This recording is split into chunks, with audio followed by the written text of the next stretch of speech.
오늘 주시는 하나님 말씀은 갈라디아서 1장 11절에서 17절 말씀입니다.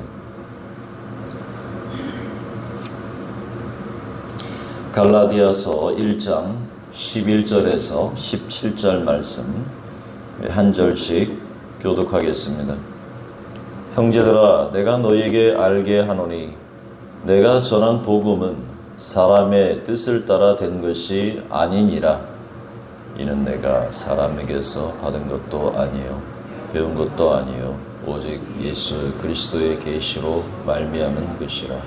내가 이전에 유대교에 있을 때에 행한 일을 너희가 들었거니와 하나님의 교회를 심히 박해하여 멸하고 내가 내 동족 중 여러 영갑자보다 유대교를 지나치게 믿어 내 조상의 전통에 대하여 더욱 열심히 있었으나 그러나 내 어머니의 태로부터 나를 택정하시고 그의 은혜로 나를 부르신 이가 그의 아들을 이방에 전하기 위하여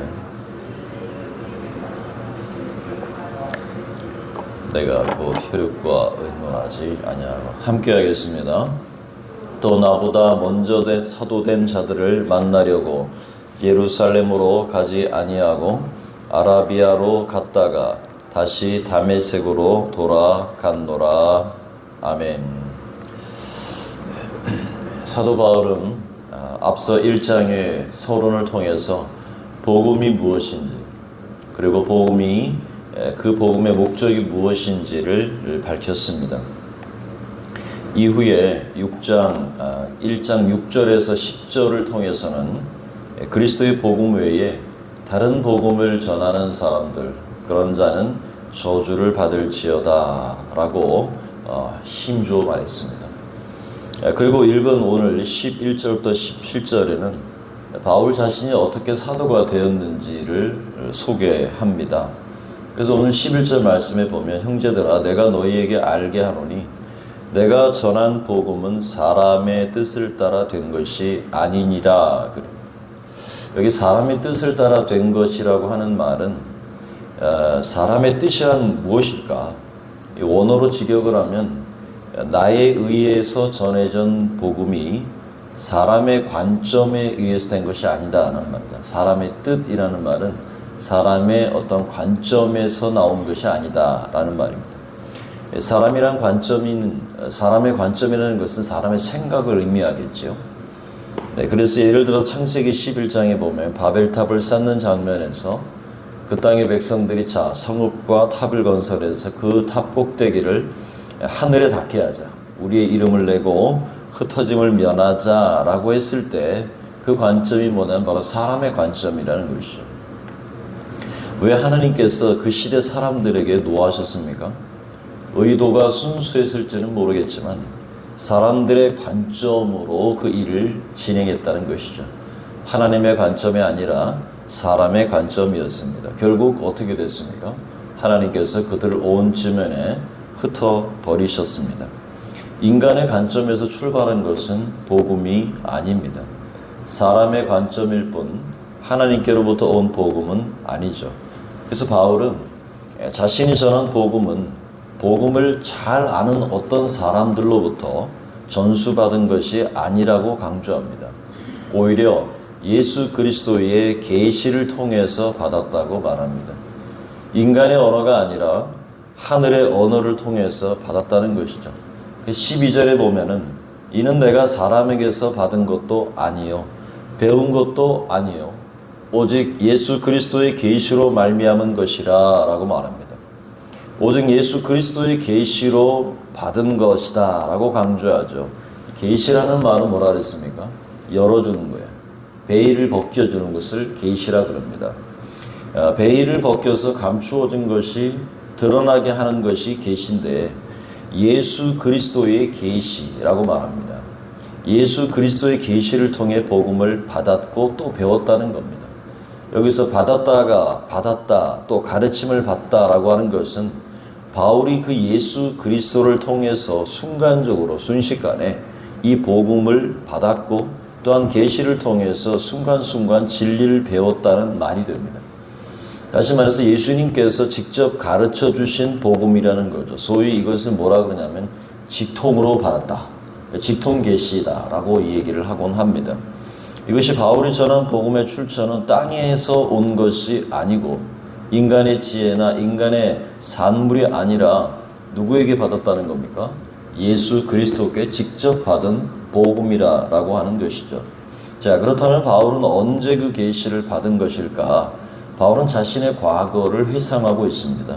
13절에 보면은 내가 이전에 유대교에 있을 때에 행한 일을 너희가 들었거니와 하나님의 교회를 심히 박해하여 멸하고 그랬습니다. 바울은 자신이 기독교를 과도하게 핍박하게 된 그 근본적 원인이 뭐냐면 자신이 유대주의에 비롯된 것이라는 거죠. 유대주의라고 하는 것은 뭐냐면 이데올로기라는 말입니다. 다시 말하면 그것을 사상이라고 표현하는 거죠. 유대교라고 번역된 헬라어 유다이스모의 원뜻은 주의, 유대주의라는 것이죠.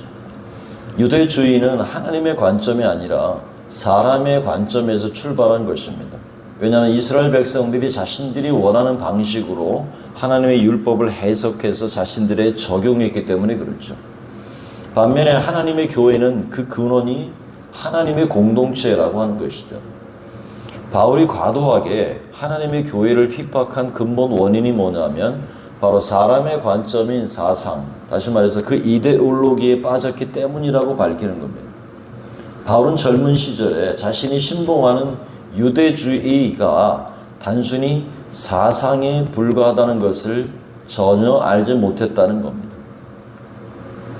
인간의 사상이나 철학은 사람에 의해서 학습되어지거나 교육에 의해서 형성되는 것입니다. 따라서 어떠한 생각을 가지느냐, 어떠한 사상과 어떠한 이데올로기를 가지느냐에 따라서 정치적인 성향이나 사회적 성향이 그냥 그대로 드러나게 되는 것이죠. 바울이 하나님의 교회를 심히 박해한 이유는 자신이 신봉하던 유대주의가 그리스도인들이 믿는 그 신앙으로 인해서 공격을 받고 있다라고 생각했기 때문입니다. 그래서 바울이 그렇게 젊었을 때에 자신이 그 유대교에 빠져서 유대주의에 빠져서 하나님의 교회를 박해했다라는 것이죠. 14절에 내가 내 동족 중에 여러 영갑자보다 유대교를 지나치게 믿었다. 그래서 내 조상의 전통에 대하여 더욱 열심히 있었지만 이 바울이 이데올로기에 그 사상에 집중하게 된 것은 자신의 신념이었다는 겁니다. 자신이 믿고 따르는 그 신념. 그러나 그 사상에 깊이 빠지면 어떻게 되느냐면 과격해지고요. 거기에서 폭력성이 더 띄게 된다는 겁니다. 바울은 동년배들보다 유대주의에 더 깊이 빠졌다고 고백합니다. 그 말을 지나치게 믿었다라고 합니다. 과도하게 믿었다. 그래서 치고 나가는 아주 과격한 유대주의 신봉자였다는 겁니다. 그래서 그가 앞장을 서서 예수 믿는 사도들과 예수 믿는 제자들을 박해하고 그들을 감옥에 잡아 넣으려고 했던 이유였죠.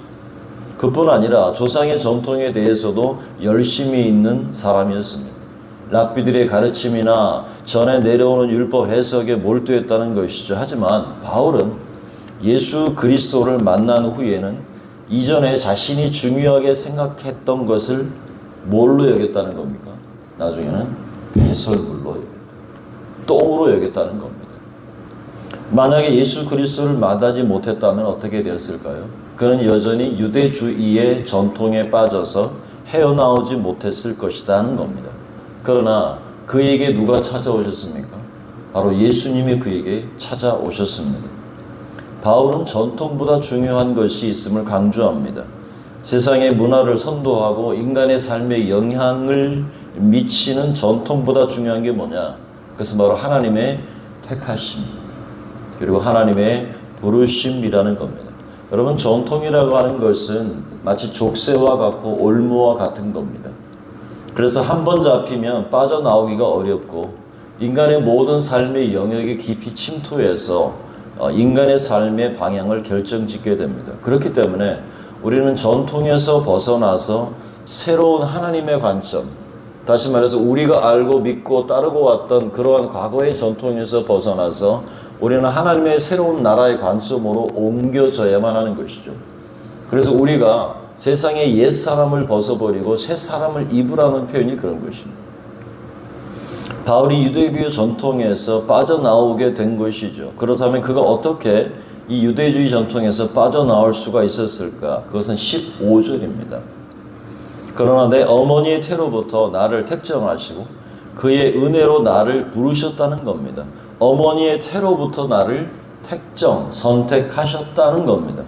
하나님께서 바울이 태어나기 이전부터 나를 택정하셨다는 거죠. 바울은 유대주의 전통에서 하나님의 나라로 옮겨 놓으신 것은 모태에 있을 때부터였다. 다시 말해서 하나님께서 내 태중에서 이미 선택하셨다는 겁니다.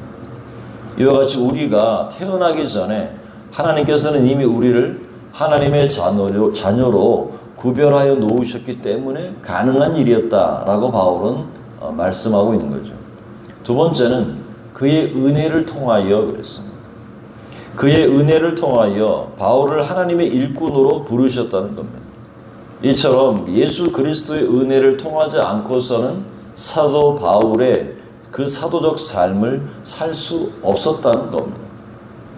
때로 우리가 몸부림을 쳐서 올무에서 빠져나오고자 하지만 너무 힘쓰면 안 됩니다. 왜냐하면 빠져나오려고 하면 할수록 어떻게 돼요? 올감이라는 것은 더 죄인인 겁니다. 오히려 그것보다는 하나님의 선택하심, 하나님의 부르심을 우리가 붙들어야 할 줄로 믿습니다. 주의 은혜 가운데 여러분 머물 수 있기를 바랍니다. 그때 우리는 진정으로 그 자유를 얻게 됩니다. 전통이라는 올무에서 우리는 자유롭게 될 겁니다. 16절에 그의 아들을 이방인에 전하기 위하여 그를 내 속에 나타내시기를 기뻐하셨을 때에 라고 말합니다. 바울 속에 계시하셨고 그 안에 하나님의 영이 거하심으로 말미암아 바울은 드디어 유대주의 전통에서 자유하게 된 것이죠. 또 바울은 예수 그리스도를 믿고 거듭났을 때 살아계신 그리스도께서 바울 안에 어떻게 했다는 거예요? 자신을 드러내 주셨다는 겁니다. 바울이 이방인을 위해 사도로 부름을 받은 것은 그가 이미 중생했을 때에 다메섹 도상에서 예수 그리스도를 만나고 그가 변화되었을 때 그 안에 이미 성령께서 인을 치셨기 때문이라는 겁니다. 따라서 바울은 혈육과 의논하지 아니했다라고 고백합니다. 혈육과 의논하지 아니했다. 그리스도께서 내 안에 말씀하신다면 우리는 하나님의 일을 위해서 누구와 의논할까요? 사람과 의논할까요? 아닙니다. 우리 각자가 우리가 신앙생활을 하면서 우리가 하나님의 일을 위해서 누구와 의논하는 게 아닙니다. 하나님이 내게 말씀하셨다면 하나님께 물어야 됩니다. 당연히 주님께 물어야 되는 것이죠. 그래서 17절에 보니까 또 나보다 먼저 사도된 자들을 만나려고 예루살렘으로 가지 아니하고 아라비아로 갔다가 다시 다메섹으로 돌아갔다라고 말합니다. 살아계신 그리스도를 영접한 이후에 사도 바울이 한 행동은 두 가지입니다. 첫째는 뭐냐? 혈육과 의논하지 않았다는 것. 두 번째는 자기보다 먼저 사도들을 만나려고 예루살렘으로 올라가지 않고 아라비아로 갔다는 겁니다. 이렇게 바울은 두 가지를 했습니다. 혈육과 의논하지 않았다라고 말했는데 이 혈육이라고 하는 것은 자신의 가족을 말하는 게 아닙니다. 혈육이라고 하는 것은 바로 자기 자신을 말하는 겁니다. 자기의 내 속에 결정되어지는 어떤 육적인 행동, 자기가 뭔가를 하고 싶어하는 그 육적인 행동을 의논하지 않았다, 차단했다는 겁니다. 그 말은 뭡니까? 하나님의 영이 내 안에 계시니 그 영의 음성을 들었다는 겁니다. 내 육을 차단했다는 말이죠. 의지를 차단하고 성령의 인도하심을 그가 바랬다라고 하는 것이고요. 또 자기보다 먼저 사도된 자들, 곧 12사도를 만나기 위해서 예루살렘으로 올라가지 않았다는 겁니다. 예수님의 가르침도 받지 못했고, 사도 바울은 예수님의 부활을 목격했습니까? 부활을 목격하지도 못했습니다. 그야말로 초짜 중에 초보 운전자입니다. 그러나 사도들은 예수님과 3년 동안 시간을 보냈고 예수님이 죽으시고 부활하실 때 승천하시는 것까지도 다 보았던 제자들이었습니다. 그렇다면 마땅히 응당 먼저 그 사도들을 만나기 위해서 예루살렘으로 가야 함에도 불구하고 사도 바울은 자기 자신과도 끊고 그리고 제자들을 만나기 위해서 예루살렘으로도 올라가지 않고 어떻게 해요? 아라비아로 갔다는 겁니다. 자, 그야말로 자신의 독단적인 것이 아니고 제자들을 의지하는 것도 아니고 그래서 어떻게 했다는 겁니까? 부활하신 그리스도께서 자기 안에 계시기 때문에 굳이 예루살렘의 사도들을 찾아갈 필요가 없었다라고 판단한 겁니다. 성령이 오시면요. 성령이 어떻게 말씀한다 그랬습니까? 우리를 가르치시고 생각나게 하신다. 이렇게 말씀하셨죠. 바울은 직접 예수님과 만나 예수님으로부터 계시를 들었다는 겁니다. 그래서 고린도전서 2장 10절에 보면은 오직 하나님이 성령으로 이것을 우리에게 보이셨으니 성령은 모든 것 곧 하나님의 깊은 것까지도 통달하시느니라 라고 말합니다. 여러분 사도 바울은 고린도서에서 심지어 그가 어디까지 올라갔다고 말합니까? 3층천 하늘까지 올라갔다 내려왔다. 그가 깊이 그리스도를 만났고 그의 영이 하나님의 나라까지 가서 3층천까지 올라가서 하나님의 영광을 보고 내려왔다. 그 정도로 말할 정도면 여러분 설명이 더 필요합니까? 바울이 왜 아라비아로 갔을까요? 그가 광야로 간 것은 거기 계신 그리스도를 만나기 위함이었습니다. 모세는요 하나님의 계명을 받고자 어디 산에 올랐습니까? 시내산, 곧 호렙산에 올랐습니다. 엘리야는 어떻습니까? 엘리야도 그가 전쟁을 수행한 다음에 그가 어디로 피해갔습니까? 호렙산으로 피해갔습니다. 그 호렙산으로 피해서 거기서 까마귀가 물어다 주는 것을 먹으면서 그가 그곳에서 하나님 앞에 기도합니다. 그때 세미한 음성으로 하나님이 나타나셨죠. 제가 추측하는 것은 바울도 아라비아에 있는 호렙산에 갔을 가능성이 많습니다. 그도 그 아라비아로 찾아갔다는 거죠. 왜 아라비아로 갔을까요? 바로 모세가 만났던 하나님, 엘리야가 만났던 그 하나님, 그리고 바울도 그 호렙산에 갔을 가능성이 많습니다. 그러나 모세와 엘리야와 다른 점이 무엇이냐면 그의 음성으로 다가오시는 하나님의 영이 이미 누구 안에 있는 겁니까? 바울 안에 있었다는 겁니다. 이미 하나님의 영이 바울 속에 있었고 다시 말해서 그는 음성을 이미 듣는 자였고 그러나 그 광야 속에서 예수께서도 광야로 내가셔서 시험을 받으신 것처럼 바울도 그 광야에 찾아갔고 그곳에서 하나님과 교통하면서 하나님의 계시, 하나님의 그 일들, 예수 그리스도의 복음을 직접 그리스도께부터 배움을 받았다라고 말을 하는 것입니다. 바울은 다메섹의 강렬한 빛으로 만났던 그 예수님을 만난 다음에 자기와도 의논하지 않고 선배격인 12사도를 만나려고 하지도 않았습니다. 그의 안에 거하시는 그리스도의 영을 모시고 그 역사적인 성지 호렙이라고 하는 것을 찾았고 그곳에서 직접 그리스도께 가르침을 받았고 그 이후에 다시 다메섹으로 돌아갔다라고 말을 하고 있습니다. 이제 말씀을 맺겠습니다. 그럼 바울이 전한 복음은 사람의 뜻, 다시 말해서 사람의 관점에 의해서 된 것이 아니라고 말합니다. 바울은 자신이 전한 복음을 잘 아는 어떤 사람들로부터 전수받은 것이 아니라고 말합니다. 그래서 그의 제자들, 예수님의 제자들을 만난 것이 아니라고 말한 거죠. 예수 그리스도의 계시를 통해서 받았다는 겁니다. 직접 배웠다는 겁니다. 예수님이 직접 바울에게 나타나셨고 그 바울에게 직접 하나님의 복음, 하나님의 나라 일들을 가르치셨다는 겁니다. 이전에 바울은 지나칠 정도로 유대주의 전통에 심취했었습니다. 자신의 잘못된 이데올로기 사상으로 말미암아 하나님의 교회를 심하게 박해하고 멸하고자 했습니다. 그러나 부활하신 예수님께서 그를 찾아오셨고 하나님의 부르심과 그 택하심과 그래서 유대주의 전통에서 하나님의 나라로 그가 옮아갈 수 있었던 것입니다. 전적인 하나님의 택하심이었죠.